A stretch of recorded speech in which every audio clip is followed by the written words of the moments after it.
driver, which is the political change. What issue can I look at here? Well, I've selected the one of migration and asylum seekers. People have been on the move since Adam and Eve were expelled from the Garden of Eden, so it's nothing new. The UN High Commissioner for Refugees has estimated that there are 30 million refugees, asylum seekers, returnees, internally displaced persons, etc. Australia takes in about 13,500 refugees per year. Remember, we take in 180,000 migrants. There are two different categories. Unfortunately, some politicians run the two figures together. A refugee is a person who has a well-founded fear of persecution on the grounds of race or religion or other factors, but they've got the fear of persecution. A migrant, by contrast, is a national matter whereby each country can determine how many migrants they want. We take in migrants, 180,000, in two strands. One is that we have a skills shortage. For example, we need nurses and teachers. Or Australians go overseas, fall in love and bring their partner back with them. Family reunion. They are the two major sources. But remember, asylum seekers is a very small number. But it's very interesting. I had to cover the recent federal election for overseas media, and the foreign companies were amazed. The foreign TV, foreign newspapers were amazed at why Australia panicked over a handful of asylum seekers. Why should it be such a big issue? Well, the reason is because it's the issue of psychic wounds. A psychic wound is a wound that you have deeply within your body, which you don't tell anybody about. And the same thing works nationally. So I'm British. So our psychic wound is that we used to run 1/3 of the world, and now we're just basically a tourist attraction. The German psychic wound is Adolf Hitler. The American psychic wound is black male sexuality. Americans, if they're white, think the blacks are having too much sex, and the blacks are hung up because they know they're not. Along comes Tiger Woods, this young black golf player who's chasing all these blonde women. That resonates with the psyche. Why is Australia so worried about asylum seekers, a handful of people? Because we have a history of keeping out cheap Asian labour, that's the white Australian policy, and the fear of invasion from the north. So although we only take in a handful of people, nonetheless we are scared about that. The Americans, by the way, have a tradition of taking in large numbers of people. Somebody legally or illegally enters the United States at the rate of 1 every 18 seconds. And so they have built their economy on cheap labour. We built our economy on expensive labour. That's how, in the 19th century, Australia was the working man's paradise, because we kept out cheap foreign labour. And so there is a psychic wound deep within the Australian body that enables it to be exploited as moral panic, which occurs when the media concentrate excessively on a particular problem and encourages a sense of fear. I think we've got to overcome that, and I will just make a couple of comments about how we can address that. I'm keeping an eye on the time, Mr. Chair. Let me just conclude with, should there be a debate over population? Can we actually handle it? Governments tend to be wary of such debates for fear they will be hijacked by extremists. Opposition politicians grow quiet on this matter when they then get into power. Population growth is not really a matter for government. Governments can certainly control migration, but how many people actually want to come here is not really a matter for governments, or the number of Australians who are having babies, or the rate at which Australians die. So actually, it's not such a big issue there. And of course, it's a controversial issue because on the one hand, cheap labour actually splits parties down the middle. On the one hand, the employers want cheap labour, but obviously others want to keep them out. It's all sorts of racial issues. So quite often we don't have it, but Australia has no population policy. That's basically what it boils down to. It doesn't reflect very much on our IQ if we can't have a sensible debate about this. There is a real issue about how we communicate issues, and I've got down there under number 23, a book that I've been using to try to explain why the climate change debate went wrong. I know we're discussing climate change later in the conference. I'm not going to get into the nuts and bolts of the science and the law. Let me just deal with the communications issue. In November 2007, Kevin Rudd, the then Labor leader, won the election on the issue of climate change. He then lost his own power base as Prime Minister over climate change. What had gone wrong? Why had opinion changed so rapidly on this issue? A very good explanation, I think, can be found in a book by Randy Olson, Don't Be Such a Scientist, Talking Substance in an Age of Style. And he talks about a triangle. Now, I didn't set this out because I wouldn't be able to get through the pornography detector of the Planning Institute for this handout, so you're going to have to follow my hands. The argument from Randy Olson is that we have 4 layers of communication based on the 4 parts of the human body. The top is the head. So that's the top of the pyramid, and that's where we, academics and public servants, etc., we live up here in the head. The next one down is the heart, and so the heart is love. White picket fences, the Great Barrier Reef, whatever. The next level down is the gut. Some of you I can see are running a little ahead of me in the narrative. The next level down is the gut, which is fear.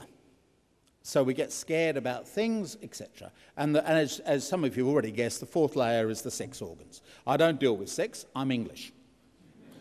The French have sex, we have hot water bottles. But let me just deal with the first 3 layers. But it helps to explain why we use sex to sell shampoos, cars, chocolates, etc. Because that's the broadest part of the base. That's why it works. Let me deal with the first 3 layers. Kevin Rudd, in November 2007, talked about climate change leading to the destruction of the Great Barrier Reef, which we love. And we're going to lose it. That's our gut. Now, the man was lying. There's nothing we can do ourselves to save the Great Barrier Reef. We're 1 or perhaps 2% global emissions. So we can't save the Great Barrier Reef on our own. But it worked. It appealed to the heart and the gut. He then becomes Prime Minister. He gets surrounded by public servants who write very learned speeches, and he and his colleagues forget to communicate. Meanwhile, there's a vacuum in the body politic at the level of the heart and the gut. And that has then been filled by the climate change deniers, who are then talking about ETS, emissions trading system, as an extra tax system. Fear. We don't like paying taxes. And so what we're seeing then is the way in which the debate has been lost because governments failed to communicate with this issue. Well, it seems to me that we need to learn the lesson from, and I recommend the Randy Olson book, particularly if you are in the business of trying to communicate complicated policies, because we lose on this issue. Number 24, there are basically 3 ways of responding to the future. One is prediction, which is what I've been talking about today. For example, the debate over Australia's population being 36 million by 2050. That was a prediction. That was just simply extrapolating lines on the map, 180,000 migration each year, current rate of births and deaths. A second way of thinking about the future is preferred. In other words, what you would like to see happen. So the 2050 figure from Treasury is not a preferred figure, it's a prediction. The preferred one is the vision. It's what you would like to see happen. For example, we had, obviously, the politicians after World War II had a vision of a greatly increased Australian population, hence that dramatic increase in migration. There's also a third way of thinking about the future, which is to identify what is currently happening, but we're not just seeing it. And that's, for me, the value of scenario planning. I've got down there the example of Nokia. It's a good example about how you can see something without really seeing it. Nokia is a fine Finnish company. It's run by stale, pale males. So they're brilliant, but they know they're limited. And so they employ a group of teenage advisors. You've got to retire when you reach the age of 18. Everything that Nokia develop, they give to the youngsters as a prototype. And so Nokia invented a facility called texting, but they could never get it to work because they've got slow, fat fingers. I've never sent a text message either. I've got slow, fat fingers. I'm stale, pale male. So they gave it to the kids. Is there something here with texting? And it was a 15-year-old Finnish schoolboy who realised that Nokia had solved the basic problems of 15-year-olds throughout history. How do you invite a girl out for a date? You text her. So he said to Nokia, continue with that experiment. I think you're onto something. This day, 7 million text messages will be sent around the world. We've only got 6.5 billion people on the planet, and some of us have never sent a text message. But it was the 15-year-old who could see something which the old men who invented it could not see. And that's the value of scenario planning. It's opening up our eyes to the potentials for change.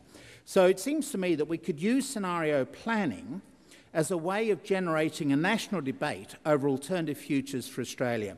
In the interest of time, I won't go over some of the background to this. If you go to my website, you'll see that I do talk about Pierre Vark at Shell, who was the father of scenario planning in the commercial sector, and the story of Clem Sutner in South Africa with the end of apartheid. I might just say something about Clem Sutner. Clem Sutner worked for the biggest corporation in South Africa, but they were violating the laws of apartheid by appointing blacks to supervise whites.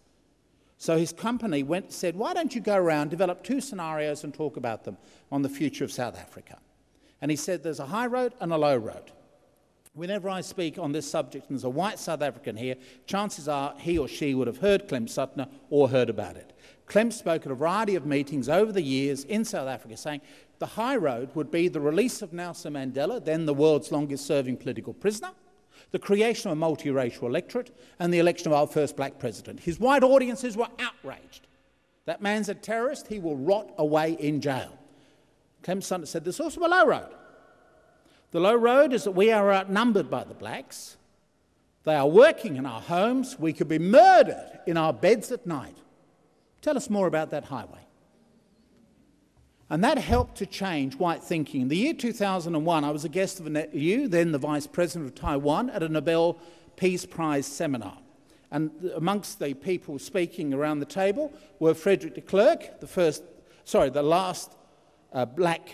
last white president of South Africa, and of course Nelson Mandela, the first black one.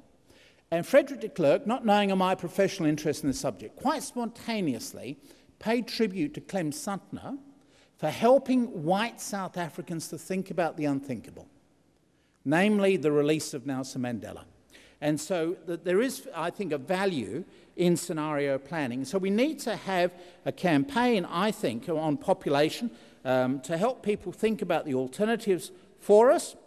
We, I think, could incorporate some of this stuff in soaps, and we also need to find new ways of doing public education generally. So it applies to planning, but applies to other areas. And my concluding comment is the story about Georgia Sadler. She is a nurse in California. She works in the women's health area, quite low down in the food chain. And she was involved, and she is involved in public education. And she then used to go around giving talks. And she found that the people who would come to hear her talks in churches, other religious places, Rotary, etc., they were women who already knew about the issues. The question was, how do you reach the women who are not coming to hear my presentations on health issues? And she decided to educate hairdressers. A woman in the United States will have a more intimate relationship with a hairdresser than with anybody else. And so by educating the hairdressers, she could reach the women who were not coming to her public meetings. Now, that's a good example of lateral thinking. And it seems to me that that's the sort of thinking that we require in order to build up a better Australia and have more of a debate about where this country is heading. So to summarise, what I've tried to do is to outline the basic drivers of change for population in Australia. Australia is seen internationally as clean, green and safe. There is obviously a good future for the country. Perth could well be the economic hub or an economic hub for the Asian region. We are now on the front seat of economic change for the first time in 200 years. Traditionally, the action was always somewhere else, the Mediterranean, the Atlantic. Now it's come to our region, and we're in the key position for this. And our challenge is to make the most of this new opportunity. Thanks very much.